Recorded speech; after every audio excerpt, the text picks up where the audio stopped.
So Fox News dove headfirst into some anti-Iran propaganda. Let's see what they had to say. Welcome back. Well, Secretary of State Mike Pompeo calling out members of the United Nations Security Council after they overwhelmingly rejected extending the Iran arms embargo. I regret, too, that the whole world didn't join against the world's largest state-sponsored terrorists to ensure that they can't have weapon systems that present risk. The United States is determined to make sure that the Iranians and this regime, this theocratic regime, doesn't have the capacity to inflict even more harm on the world. The embargo is set to expire in October. Russia and China predictably opposed the U.S. proposal, while several of our European allies abstained from the vote. Here with her reaction is State Department spokesperson Morgan Ortagus. Morgan, thanks for being here. Really appreciate it. Okay, so Iran is the world's greatest sponsor of terrorism.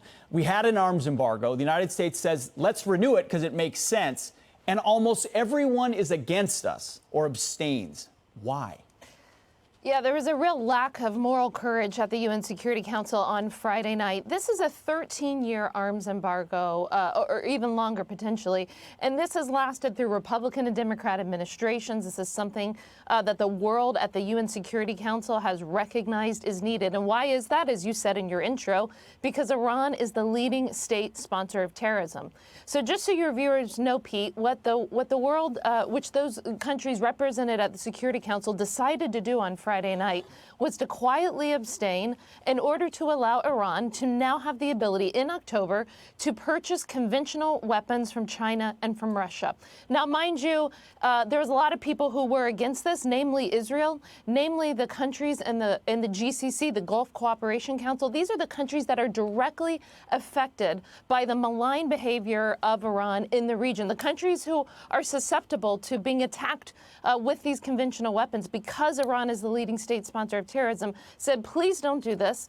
But our friends in Europe, the United Kingdom, sadly, France, Germany, they didn't even have the courage to vote no. They just abstained. That was pathetic, rank propaganda.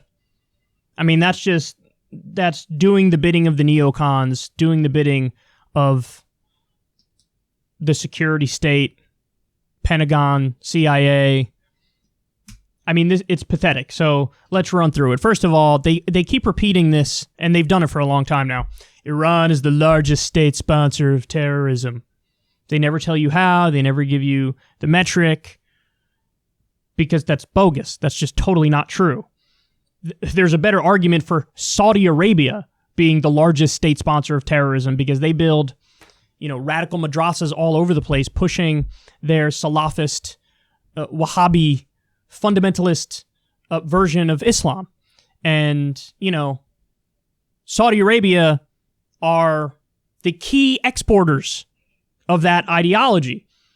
By the way, hilarious, because we arm arguably the largest state sponsor of terrorism with multi-billion-dollar weapons deals. And then, by the way, come to find out that, of course, they're in bed with jihadists on the ground in Syria, for example, and elsewhere. And they're also carrying out a genocide in Yemen, as we've talked about time and time again on this show.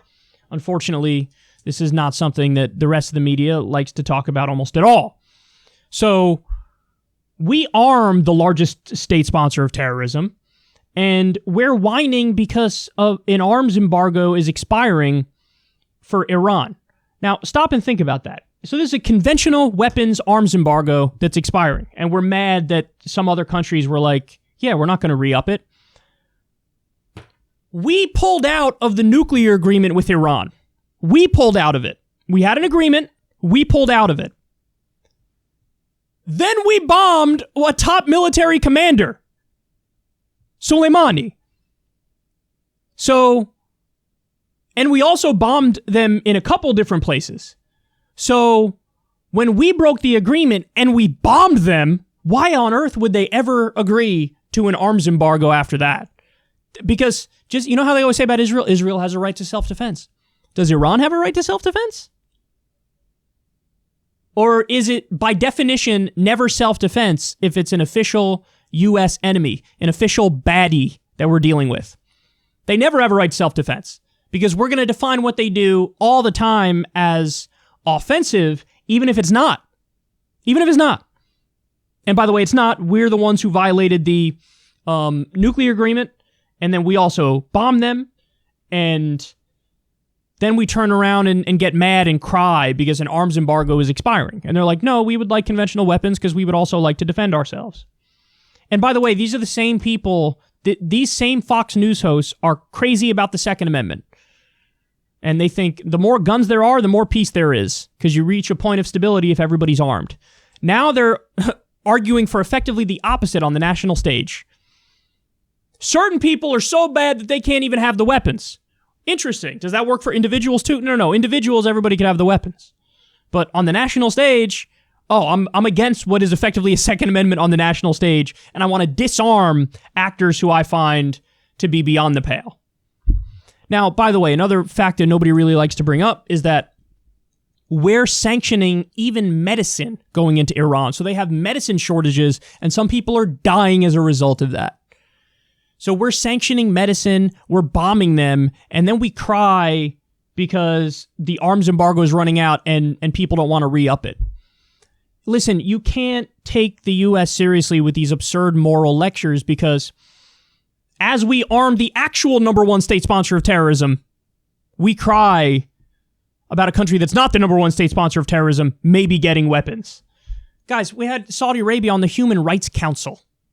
Like, can it get any more absurd? Of course it can't. Of course it can't. But this is what we do. We try to do the propaganda. We try to overthrow, the governments that are not under our thumb. And the propaganda just gets so absurd, so ridiculous that anybody who's paying attention and knows this stuff even a little bit is going to roll their eyes at this stuff. I mean, this is embarrassing. Of course they're going to want conventional weapons. Of course they're going to want nuclear weapons. And the real reason is a deterrent to U.S. aggression.